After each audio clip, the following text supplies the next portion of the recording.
Hi friends, welcome. Raja Rani இன்னைக்கு எபிசோடில் வந்த செம்ம இன்ட்ரெஸ்டிங்கான வீடியோ தான் பார்க்க போகிறோம்.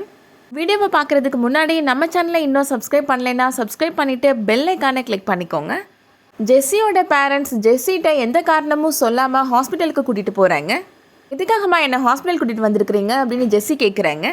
எல்லோரும் நல்லா தானம்மா இருக்கிறோம், ஏன் அப்பாவுக்கு ஏதாவது பிரச்சனையா இல்லை உனக்கு ஏதாவது பிரச்சனையாம்மா அப்படின்னு கேட்குறாங்க. அப்படின்னாலும் என்ன எதுக்காகம்மா கூட்டிகிட்டு வந்திருக்கிறீங்க அப்படின்னு கேட்குறாங்க ஜெஸ்ஸி.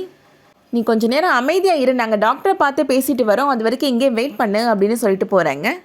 ஜெஸ்ஸி பக்கத்தில் இருக்கிற ஒரு பேஷண்ட்டை கேட்குறாங்க, நீங்கள் எதுக்காக இங்கே வந்திருக்கிறீங்கன்னு நான் தெரிஞ்சுக்கலாமா அப்படின்னு கேட்குறாங்க.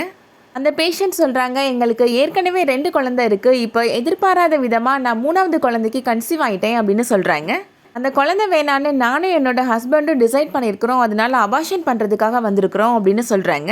இப்போ இந்த ஹாஸ்பிட்டல் என்ன ஹாஸ்பிட்டல் அப்படின்னு யோசிக்கிறாங்க ஜெஸ்ஸி.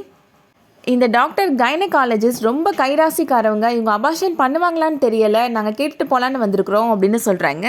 ஜெஸ்ஸி நினைக்கிறாங்க, அப்போ எனக்கு அபார்ஷன் பண்ணுறதுக்காக தான் இங்கே கூட்டிகிட்டு வந்திருக்கிறாங்க அப்படின்னு நினைக்கிறாங்க. பக்கத்தில் இருக்கிற அந்த லேடிகிட்ட ஃபோனை வாங்கி சந்தியாவுக்கு ட்ரை பண்ணுறாங்க, ஆனால் சந்தியாவுக்கு ஃபோன் கால் போகவே இல்லை. அதுக்குள்ளே ஜெஸ்ஸியோட அம்மா வந்து ஜெஸ்ஸியை டாக்டர் ரூமுக்கு கூட்டிகிட்டு போயிடுறாங்க.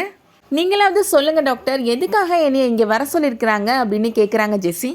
ஜென்ரல் செக்கப் தாமா அப்படின்னு சொல்லிடுறாங்க டாக்டர். ஒருவேளை அபார்ஷன் பண்ணுறதுக்கு முன்னாடி இந்த மாதிரி செக் பண்ணுவாங்களோ அப்படின்னு ஜெஸ்ஸி யோசிக்கிறாங்க. ஜெஸ்ஸியை செக் பண்ணி முடிச்சதுக்கப்புறம் டாக்டர் சொல்கிறாங்க, நான் உன்னோட பேரண்ட்ஸ் கிட்டக்க பேசணுமா, நீ கொஞ்சம் வெளியில் வெயிட் பண்ணு அப்படின்னு சொல்லிடுறாங்க.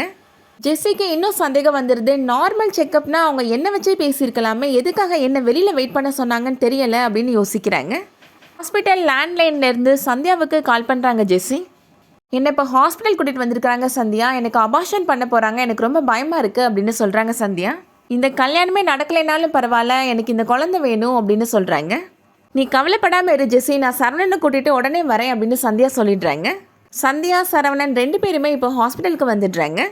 சந்தியாவை பார்த்த உடனே ஜெஸ்ஸி அழ ஆரம்பிச்சிடுறாங்க.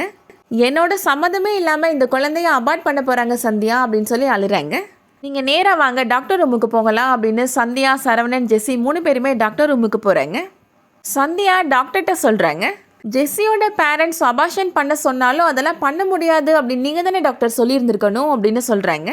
சரவணன் சொல்கிறாரு, எப்படியாவது ஆதிக்கும் ஜெஸ்ஸிக்கும் கல்யாணம் பண்ணி வச்சிடணும் அப்படின்னு நாங்கள் முடிவாக இருக்கோம் அப்படின்னு சொல்கிறாரு. ஜெஸ்ஸிக்கும் ஆதிக்கும் கல்யாணம் நடந்துச்சு நடக்கல அது வேறு விஷயம், ஜெஸ்ஸி வயிற்றில் வளருது எங்கள் குடும்பத்தோட வாரிசு அப்படின்னு சொல்கிறாரு சரவணன். இது என்னோட தம்பியோட குழந்தை, அதை அபார்ஷன் பண்ணுறதுக்கு நாங்கள் ஒத்துக்கவே மாட்டோம் அப்படின்னு சொல்கிறாரு. டாக்டர் சொல்கிறாங்க, இது அபார்ஷன் பண்ணுற மாதிரியான இடம் கிடையாது, நானும் அப்படிப்பட்ட டாக்டர் கிடையாது அப்படின்னு சொல்கிறாங்க.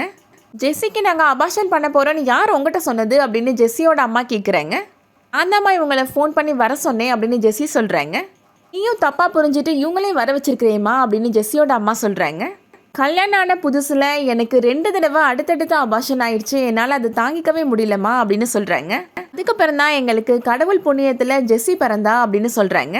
ஜெஸ்ஸி அம்மா சொல்கிறாங்க, நீ அப்படியே என்னோட ஜீன்டி அப்படின்னு சொல்கிறாங்க. உடம்புலேயும் சரி மனசுலேயும் சரி நீ அப்படியே என்ன மாதிரியே தான் அப்படின்னு சொல்கிறாங்க. எனக்கு அபார்ஷன் ஆன மாதிரி உனக்கு எந்த பிரச்சனையும் வந்துடக்கூடாது, குழந்தை ஆரோக்கியமாக இருக்குதான்னு செக் பண்ணி பார்க்குறதுக்காக தான் உன்னை கூட்டிகிட்டு வந்திருக்கிறோம் அப்படின்னு ஜெஸ்ஸியோட அம்மா சொல்கிறாங்க.